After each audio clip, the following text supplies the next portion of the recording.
ভেট তারকাতে যে প্রধান দ্বারকাধীশের মন্দির রয়েছে সেটা এখান দিয়ে ঢুকতে হয়।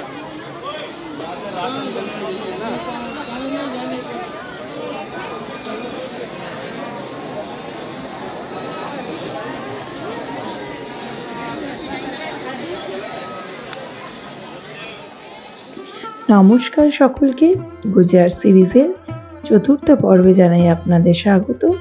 আমরা এখন রয়েছি জামনগরের হোটেলে। এখন বাজে বিকেল 5টা। আমরা জামনগরে পৌঁছে গেলাম। সকাল 9টার সময় আমরা রান থেকে ব্রেকফাস্ট সেরে রওনা দিয়েছি জামনগরের উদ্দেশ্যে। আমরা যদি রান থেকে সোজা দ্বারকা যেতাম তাহলে যেতে যেতে রাত্রি প্রায় 10টা বেজে যেত। কারণ কি, জামনগরের পরে যে হাইওয়েটা দ্বারকাতে যাচ্ছে সেই হাইওয়েটাতে রাত্রেবেলা প্রচুর জ্যাম, সন্ধ্যের পর থেকে জ্যাম শুরু হয় আর কি। সেই জন্য আমরা আগে থেকে পুরো প্ল্যানিংটা করে রেখেছিলাম যে আমরা ডাইরেক্ট দ্বারকায় যাব না, আমরা মাঝখানে কোথাও স্টে করব। তাই জন্য আমরা এই জামনগরে স্টে করলাম। আমরা মোটামুটি বিকেল 5টার মধ্যে এখানে ঢুকে গেছিলাম। আজকে রাত্রে এই হোটেলে থাকবো, কালকে সকালবেলা এখান থেকে আমরা বেরিয়ে পড়ব। পরের দিন সকালবেলায় আমরা ব্রেকফাস্ট করতে গেলাম আমাদের এই হোটেলের রুফটপে রেস্টুরেন্টে। সকাল 8টা থেকে এখানে ব্রেকফাস্ট শুরু হয়। আমাদের ড্রাইভার দাদা বলেছিলেন যে একটু সকাল সকাল বেরোতে, কারণ কি দ্বারকাতে প্রত্যেকটা পয়েন্টে ঘুরতে হয়, তাহলে হাতে অবশ্যই অনেকটা সময় দরকার। কিন্তু এখানে মর্নিং ব্রেকফাস্ট শুরুই হয় সকাল 8টা থেকে, কিন্তু আমরা 8টার সময় যাওয়ার পরেও সেইভাবে ব্রেকফাস্ট রেডি ছিল না। যাই হোক, যেটুকু ছিল আমরা ব্রেকফাস্ট করে একদম 8:30টার মধ্যে ওখান থেকে বেরিয়ে পড়লাম। আমরা প্রথমে যাব বলে প্ল্যান করেছিলাম ওখাতে। ওখা হচ্ছে পশ্চিম ভারতের একদম শেষ ল্যান্ড। ওখা থেকে যেতে হয় ভেট দ্বারকাতে, কিন্তু আমাদের যেতে যেতে প্রায় বেলা 11টা হয়ে যায়। সেই জন্য আমরা ডিসাইড করলাম যে আগে আমরা ভেট দ্বারকা যাব না, আগে আমরা দ্বারকার মধ্যে যে মন্দিরগুলো আছে সেগুলো দর্শন করব, তারপরে আমরা ভেট দ্বারকা যাব।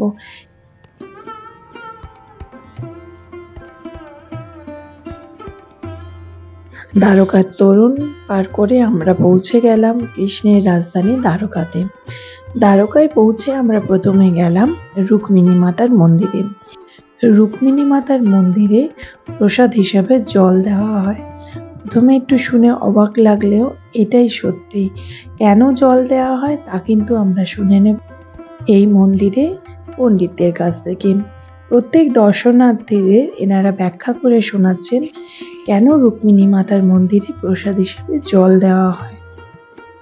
তাহলে চলুন আপনাদের সকলকে নিয়ে যাই রুক্মিণী মাতার মন্দিরের ভিতরে এবং শুনে নেব এই মন্দিরের মাহাত্ম্য এবং এই মন্দির জুড়ে নানান কাহিনী।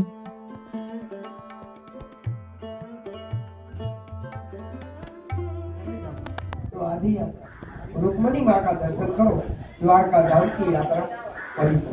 दर्शन करने के बाद पानी पीना जरूरी है, वहीं सब पानी का, फिर एक परिक्रमा करके आगे जाने का है। दूसरा कार्य पानी का ही दान क्यों होता है, उनके पीछे का कारण महामुनि दुर्वासा ऋषि का श्राप। भगवान के गुरु दुर्वासा ऋषि ने 2 श्राप दिए। पहला श्राप ये दिया कि आप दोनों का 12 साल का वियोग हो जाए। भगवान का मंदिर गाँव में, माता जी का मंदिर यहाँ पर।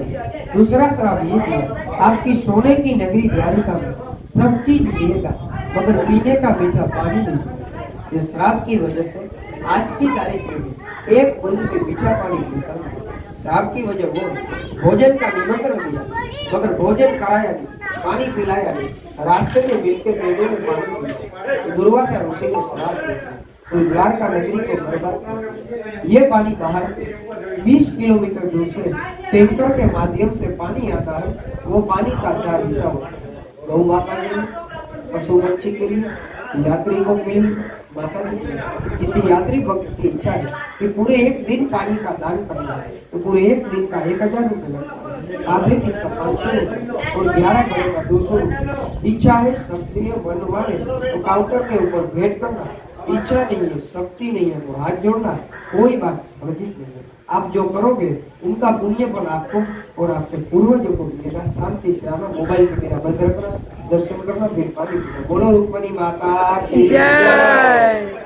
मूर्ति रखो। আমরা এখন রুক্মিণী মাতার মন্দির দর্শন করে বেরিয়েছি। এই মন্দিরের কাহিনী তো আপনারা শুনতেই পারবেন, কিন্তু এই মন্দিরের মেন প্রসাদ হচ্ছে জল। সেই জলটা এখন আমরা নেব।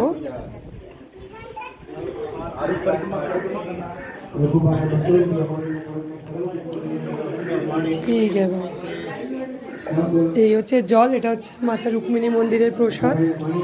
আমাদের দর্শন হয়ে গেছে, এখানে প্রসাদের জল আমরা খেলাম। এটা হচ্ছে মন্দির, মন্দিরের ভেতরে ছবি তোলা বারণ। এবার মন্দির থেকে বেরিয়ে আমরা পরিক্রমা করছি।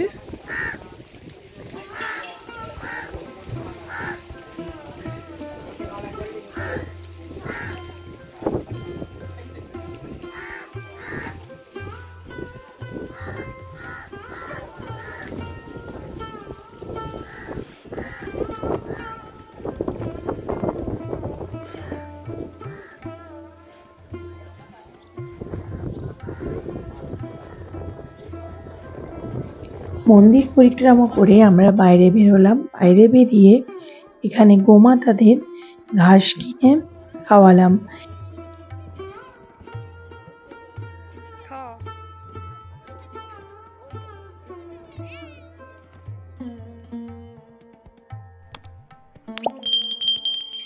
তারপর আমরা গেলাম দ্বাদশ জ্যোতির্লিঙ্গের একটি জ্যোতির্লিঙ্গ নাগেশ্বর মহাদেব মন্দিরে।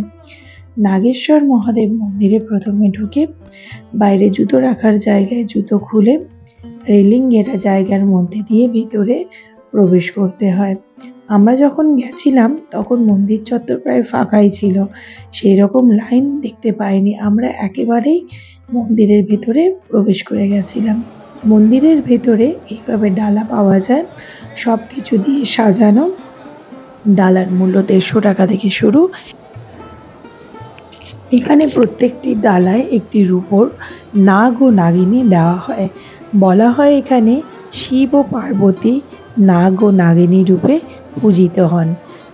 মন্দিরের গর্ভগৃহে গিয়ে পুজো দিতে হলে মাথাপিছু 200 টাকা করে টিকিট কাটতে হয়, তারপরে ভেতরে ঢুকে পুজো দেওয়া যায়। মন্দিরের গর্ভগৃহে প্রবেশ করতে হলে ছেলেদের ধুতি পরে ঢুকতে হয়। মন্দিরের একটি ঘরে ধুতি পরার ব্যবস্থা মন্দির কর্তৃপক্ষ করে রেখেছেন। ধুতি পরে প্রবেশ করে তবেই গর্ভগৃহে গিয়ে পুজো দেওয়া যায়। পুজো দিয়ে আমরা যখন বেরোলাম তখন দেখলাম বাইরে বড় লাইন পড়ে গেছে, মানে আস্তে আস্তে ভিড় বাড়ছে। যাই হোক, আমরা সুন্দর করে ফাঁকায় পুজো দিয়ে বেরিয়ে আসলাম। আমরা যখন মন্দিরে এসেছিলাম পুরো মন্দিরটা ফাঁকা ছিল, আর এখন পুজো দিয়ে বেরিয়ে যাচ্ছি, প্রচুর লাইন হয়ে গেছে। পেছনে লাইন দিয়ে সব ঢুকছে। যাক, দর্শন ভালো করে করলাম, পুজো দিলাম। ভেতরে বাবার পুজো দেওয়ার জন্য 200 টাকা মাথাপিছু দিয়ে ঢুকতে হয়, বাচ্চাদের লাগে না, বড়দের 200 টাকা করে মাথাপিছু দিয়ে ভেতরে অভিষেক করতে হয়। যাই হোক, নাগেশ্বর আমাদের দেখা হয়ে গেল, নাগেশ্বর মহাদেব। এবার আমরা যাচ্ছি গোপীতালাবে। গোপীতালাপে পৌঁছে প্রথমে আমরা আসলাম, দেখলাম সামনে রুক্মিণী মাতার মন্দির আছে, তারপর রয়েছে লাড্ডু গোপালের মন্দির।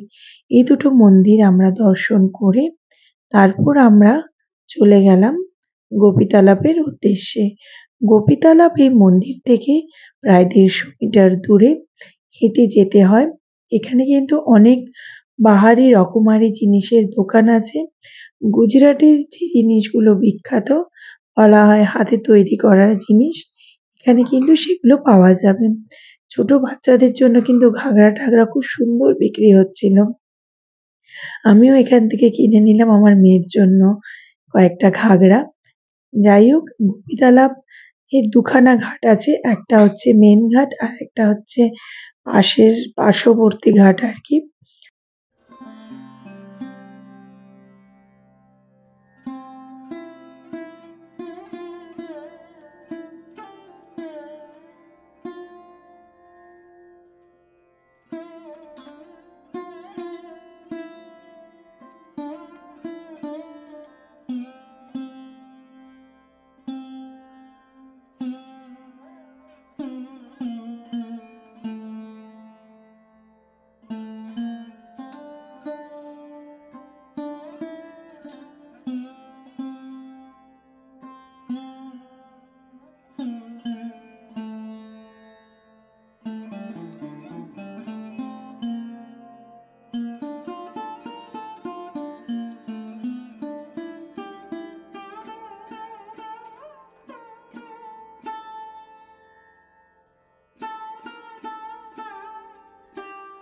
এই গোপীতালাপে শ্রীকৃষ্ণ তার ষোড়শ গোপিনীর সাথে শেষবারের মতন রাস করেছিলেন।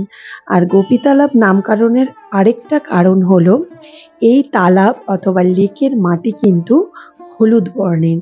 যে গোপীচন্দন ব্যবহার করা হয় সেটা কিন্তু এই লেকের মাটি দিয়েও বানানো হয়, এই জন্য এর আরেকটা নাম গোপীতালাপ।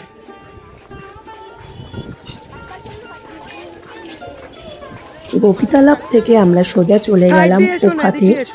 এই ওখা থেকে নৌকো ধরে আমাদের যেতে হবে ভেটদ্বারকা।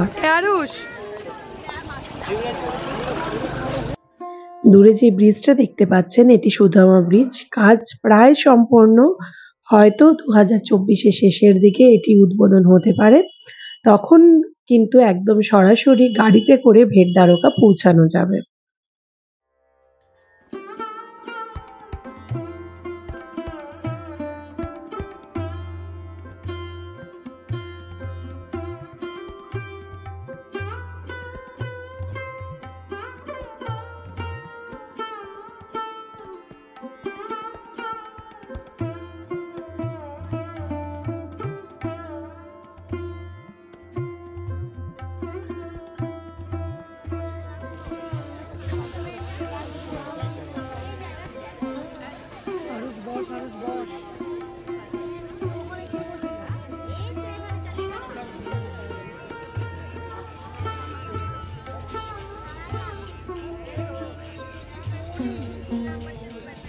নৌকো করে এক পিঠের ভাড়া ভেটদ্বারকা যাওয়ার 10 টাকা। যাতায়াতের দুটো টিকিটই এখানে কেটে রেখে দেবেন। যাওয়ার ফেরি ওখা থেকে লাস্ট বিকেল 5টা এবং ফেরার ফেরি ভেটদ্বারকা থেকে বিকেল 6টা। সেই অনুযায়ী নিজেদের প্ল্যানটা সাজিয়ে নেবেন। আরেকটা বলে রাখি, ভেটদ্বারকা কিন্তু দুপুর 12টার মধ্যে বন্ধ হয়ে যায় এবং বিকেল 4টের সময় আবার খোলা হয়। আমাদের যাত্রাপথের সঙ্গী হয়েছিল কিন্তু সামুদ্রিক এই পাখিগুলো। একেবারে বোটের উপর দিয়ে চারিদিক দিয়ে এরা উড়ে বেড়াচ্ছিল। প্রত্যেকটা বোটকে এরা প্রায় চেকে ধরছিল। কারণ কিন্তু একটাই, যে বোট থেকে ওদের খাবার দেওয়া হয়। বোটের মধ্যে ছোট ছোট বিস্কুট বিক্রি করা হচ্ছিল। সেই বিস্কুটগুলো ওদের যখন ছুঁড়ে ছুঁড়ে দেওয়া হচ্ছে, প্রত্যেকটা পাখি কিন্তু সেই বিস্কুটগুলো লুফে খেয়ে নিচ্ছে। এই জন্যে প্রত্যেকটা বোটকে এই পাখিগুলো ঘিরে ধরে উড়ে বেড়াচ্ছে।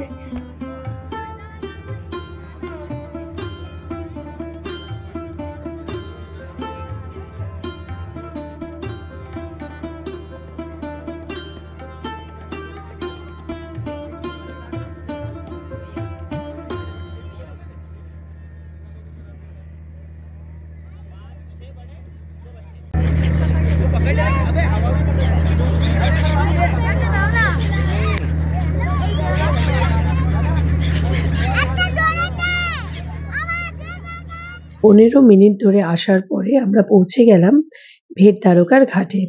আর সামনে দেখতেই পাচ্ছ সুদামা ব্রিজ। এই ব্রিজ প্রায় তৈরি হয়ে গেছে, এবার শুধু উদ্বোধনের অপেক্ষায়। ঘাট থেকে আমরা হাঁটা দিলাম সোজা ভেটদ্বারকার মূল মন্দিরের উদ্দেশ্যে। এই ব্রিজের উপরে কিন্তু অনেক অটো এবং টোটোওয়ালা দাঁড়িয়ে থাকে আপনাদের বিভিন্ন মন্দির নিয়ে দেখাবে বলে। এবার শুনে নিন তাদের মুখ থেকে কথা। কি বলছে? पहले तो मीराबाई मंदिर, हनुमान मंदिर। हनुमान जी का बेटा है वो। आगे 84 धोना ऋषि मुनियों ने तप किया था, वो नासापुरा माँ का मंदिर, वो मंदिर सब दर्शन करा के मेन मंदिर के गेट पे ही छोड़ते हैं। मेन मंदिर जो भेटद्वारका का गेट है, वही वहाँ छोड़ देते हैं। क्या क्या लेंगे आप? एक सवारी का 150 रुपया लेते हैं। আমরা আর টোটোতে না উঠে সোজা রওনা দিলাম ভেটদ্বারকার মূল মন্দিরের দিকে। ঘাট থেকে ভেটদ্বারকার মূল মন্দিরের দূরত্ব কিন্তু প্রায় অনেকটাই, প্রায় 150 মিটারের কাছাকাছি। যাদের পায়ের সমস্যা আছে তারা কিন্তু চাইলে ওখানে ট্রলি পাওয়া যাচ্ছে, সেই ট্রলি ভাড়া করে আসতে পারেন। তবে সেই ট্রলি কিন্তু মূল মন্দির পর্যন্ত আনবে না, শুধু ব্রিজটুকু আপনাকে পার করে আর একটু সামান্য এগিয়ে এনে ছেড়ে দেবে। বাকিটা কিন্তু আপনাকে হেঁটে আসতে হবে। এবার আমরা ভেটদ্বারকার মূল গেটের মধ্যে দিয়ে প্রবেশ করলাম ভেটদ্বারকার মন্দির প্রাঙ্গণে। ঢুকে সত্যি অবাক লাগলো যে এত লোকের সমাগম। এই সমস্ত লোকই কিন্তু কেউ হয়তো এখন এসছে, কেউ হয়তো দুপুরবেলায় এসছে, সবাই এখানে অপেক্ষা করে রয়েছে মন্দিরে প্রবেশের জন্য। মন্দিরের গেট কিন্তু বিকেল 4টের সময় খোলা হয়। আমরা যখন পৌঁছালাম তখন প্রায় 4:15 বাজে। মন্দিরের ভেতরে মোবাইল নিষিদ্ধ, তাই মোবাইল এবং বড় সাইড ব্যাগ কাউন্টারে জমা রেখে আমরা এগিয়ে গেলাম লাইন দিতে। এখানে ছেলে এবং মেয়েদের আলাদা করে লাইন দেওয়ার ব্যবস্থা আছে।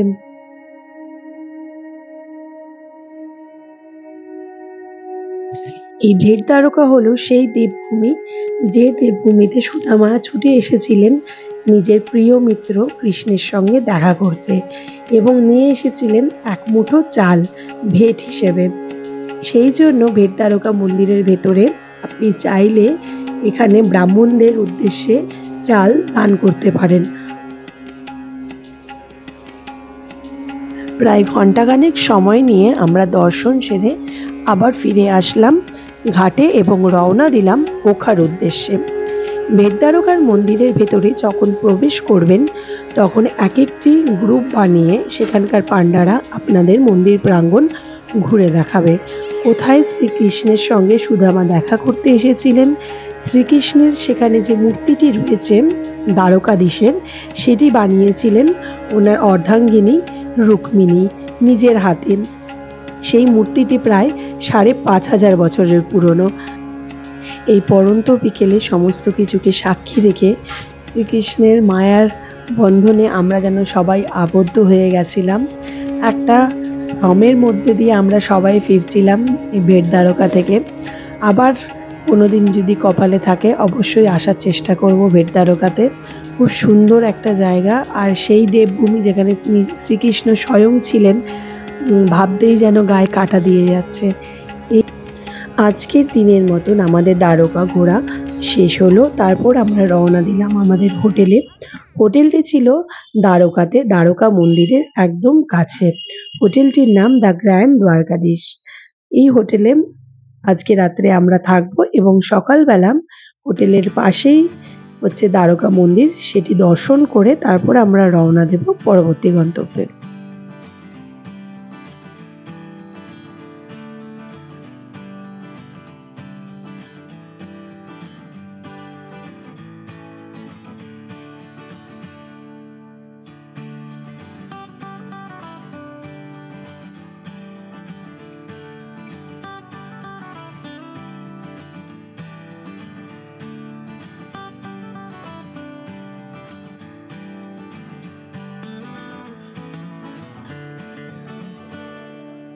আমরা যখন মন্দিরে এসেছিলাম তখন বাজে ভোর 5:30। তখন কিন্তু অনেক লাইন ছিল। এবার যখন আমরা বেরোলাম তখন দেখলাম লাইন কিন্তু আরও বেশি। মানে এই মন্দির কিন্তু কোনো সময় খালি পাওয়া যায় না। যাই হোক, আমরা এখন বেরিয়েছি। এখন বাজে ঘড়ির কাঁটায় 7:30। সূর্য মামা একদম মাথার উপরে।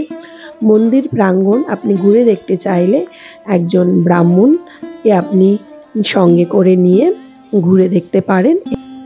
আজকে আমরা চলে যাব সোমনাথ মন্দিরের উদ্দেশ্যে। যাওয়ার পথে দেখে নেব পোরবন্দরে প্রীতি মন্দির আর সুদামার বাড়ি। তাহলে আজকের ভিডিওটি এই পর্যন্ত। ভিডিওটি ভালো লাগলে শেয়ার করবেন, লাইক করবেন এবং আপনার মতামত চাইলে কমেন্ট বক্সে জানাতে পারেন। আর চ্যানেলটিতে নতুন হলে অবশ্যই সাবস্ক্রাইব করবেন। তাহলে সবাই ভালো থাকবেন, সুস্থ থাকবেন। দেখা হবে আবার পরের ভিডিওতে। ধন্যবাদ।